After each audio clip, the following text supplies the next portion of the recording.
So this is plaguing her and like tugging at her heartstrings, and it's affecting her in other areas with other people in her life.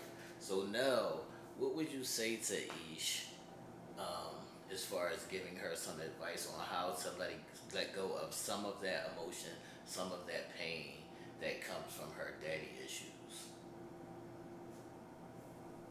Wow.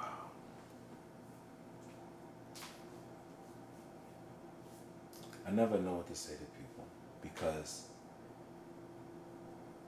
we all have to live that.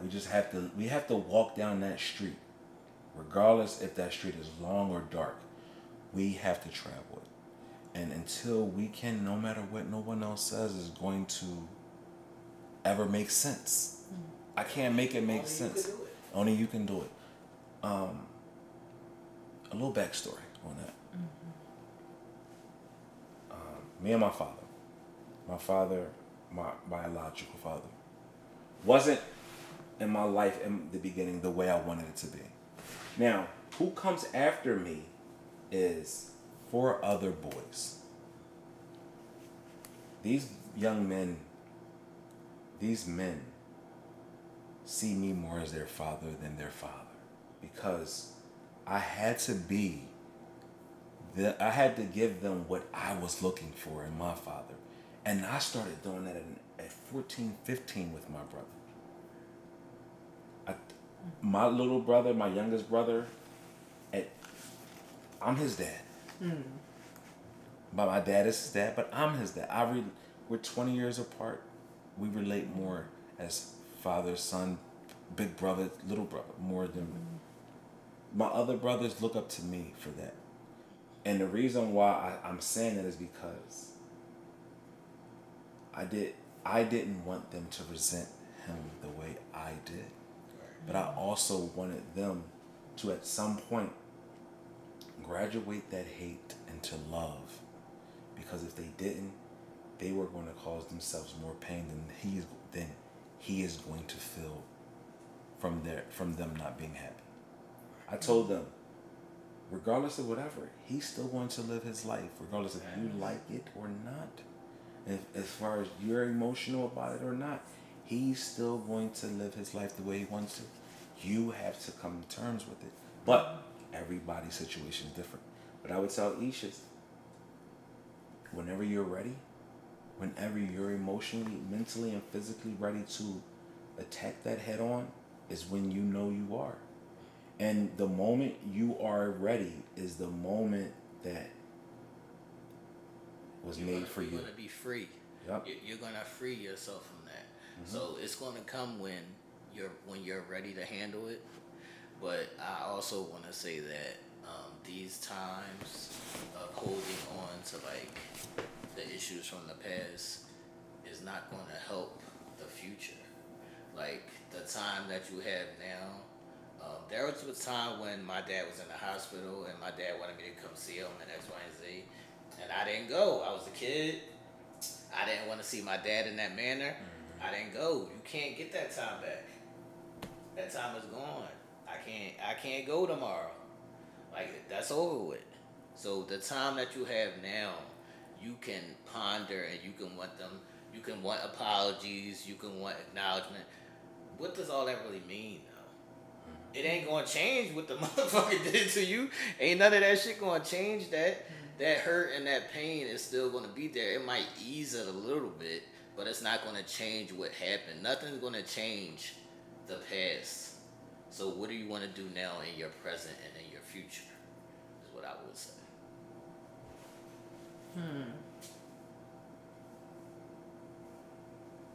Yeah. That's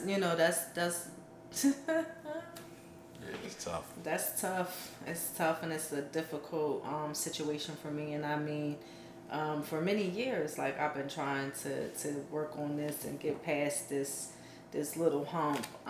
But it has affected me so much that it's just so difficult to, you know what I mean, to tackle. So, more and more, I'm seeing specifically what it is that's hindering me.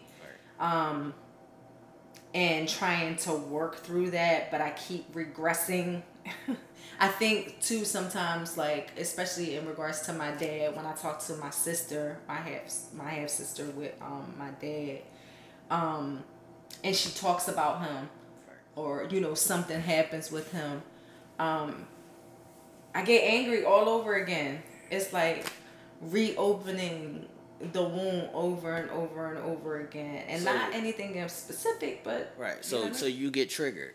But is there anything specific that you want to say to him? Like, is it things that you want to say that you feel like you haven't been able to say, or is it just mainly things that you want him to acknowledge or say to you?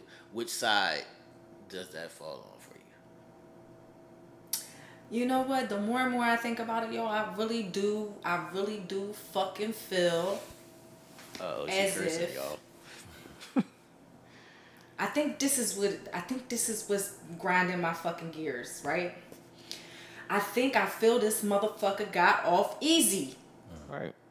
By his non-acknowledgement and his continuous, oh, hey princess, hey baby girl, hey this, that, and the third. I hope you are well. I love and I miss you and da da da da da. I feel like it triggers me because I feel like he wants to, and as he stated before, sweep it under the rug, not deal with it. And that non-acknowledgement is triggering to me. And so I feel like even if the acknowledgement won't change what he's done, he would at least attempt it. That I meant enough to him, that I mean enough to him now, for him to attempt to atone for his bullshit. How? All right. Okay. So if he comes to you and says, "I want to atone for my behaviors and for lack thereof," accountability is what she's asking for. What does that look like? What does that want? If he says, I want to make this right, what are you saying that's gonna make it right? Right. I think if he was to atone or attempt to be accountable, I would get the opportunity to tell him exactly why I needed that. Exactly what deficit came from his non-accountability, his not being around. And I feel like for me, I will then mend the gap. It might not correct it. It might not make the relationship no stronger. I am still going to be who I am, but I think it would close that gap for me and I would be able to heal fully. Because right now I'm healing, opening. Not fully healing, but just healing enough to proceed every day in an attempt to be whole. And I'm really not. All right, can I ask you, do you need him to spark this conversation or could you spark it? I've attempted to spark it. He doesn't want to. And he shuts it down. He shuts it down. Okay, so this sounds like a hard-headed ass niggas. Like, this is something that, we've seen before. So, dealing with a hard-headed nigga is going to be what they are. So, if he never takes accountability, how do you want to proceed? Right.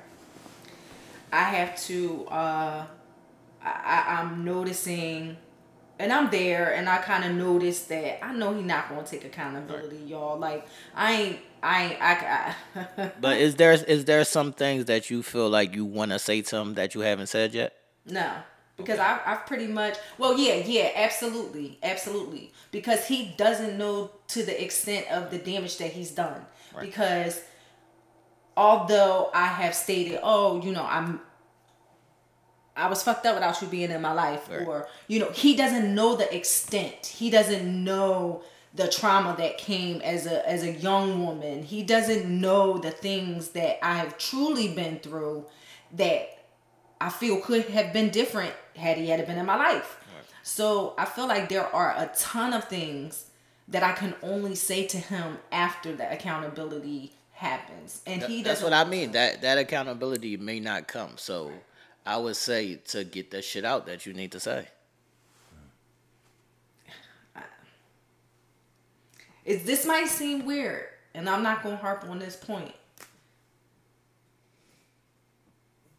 but without his action to be accountable, he don't deserve. He don't fucking deserve any fucking thing I gotta say. Right. And that's just keeping it funky. Right. Now, I can hold on and hold out for a fucking true, genuine apology, a thought of accountability. God damn you, T. I'm supposed to talk about some dicks and shit after this? Like, what happens here? What's happening here? But without that true, genuine. Sometimes before I go to the grave, I want to be accountable for X, Y, and Z. I feel he is not deserving of it. Sometimes you gotta get this shit out. Sometimes this shit helps. Here's a future disclaimer: have the tissue handy. You right. I mean, you gonna bust out the hot seat and the tear jerker questions and shit, but you ain't got no goddamn tissue around. It's fine. I'll air dry. See what they got me going. You gotta go home with some kind of pain. I just actually, as you spoke. What you just said, I uncovered a problem of mine. I just said I'm reclusive and into myself. Right. You know why? I just realized why. I was also looking for that from my father.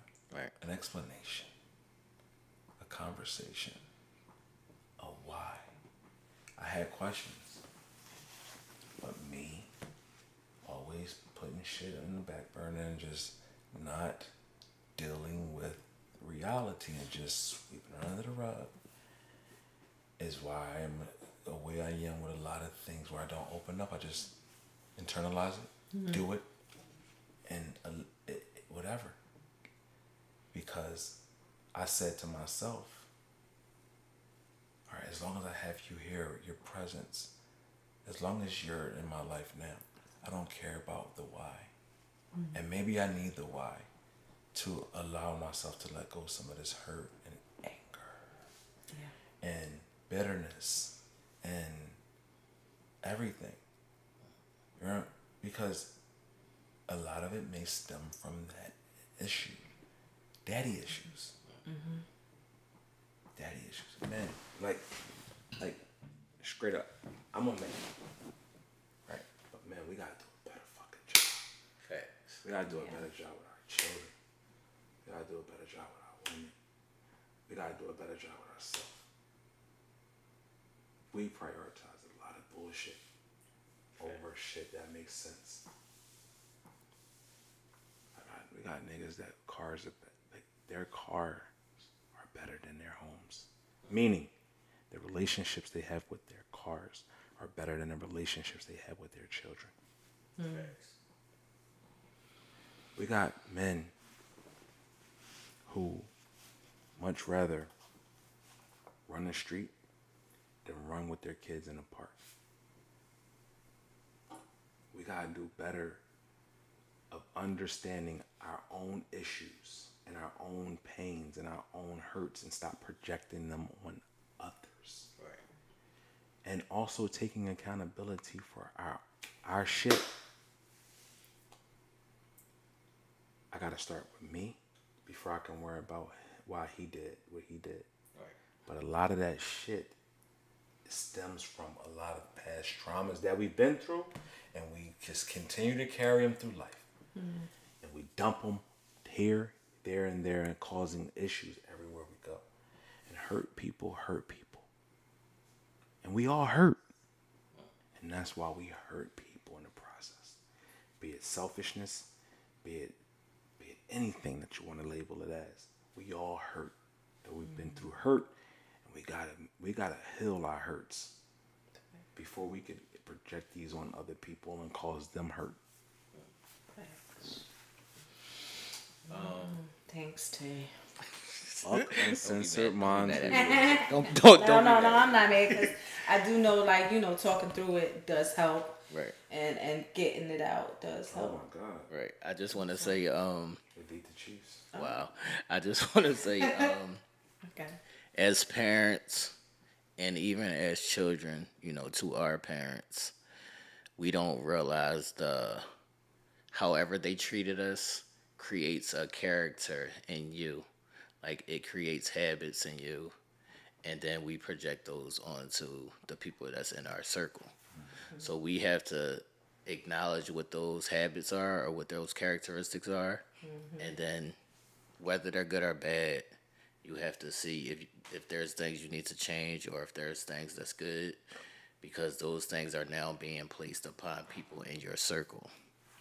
So I know that I have to be a better father, a better brother, a better son, all of these things, because I know the things that have been placed on me from how I was treated by my parents.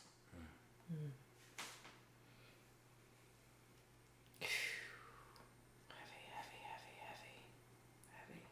I just y'all pray for me. Pray for Aisha. All of us. I'ma just pray for all of us that are we that are flawed and we work in progress. Yeah. And I think what I think a lot of times too is unfair. It's unfair because we're looked upon as people with good character, right? Because we carry ourselves that way. We put ourselves in good places and good spaces, and people hold us accountable for that, and we should be held accountable for that. But then too, we're not given so much leeway to fuck up or mess up. Not because we're doing it intentionally, just because it's unintentional. But people hold us to a higher standard because of the people that we are, and I want to be held to a higher standard. I want to, but yet and still, I am still flawed. I'm still imperfect. With the hopes of trying to be better, not perfect, better. Right. But I am imperfect, and I am going to make mistakes. But I'm learning the mistakes that I make. I want to learn from them and get better, so they're not continued mistakes or continued flaws or issues, and more or less just becoming better. But we gotta stop putting people on pedestals, but also yet and still understanding that people have flaws and allowing them to work through their flaws and become better.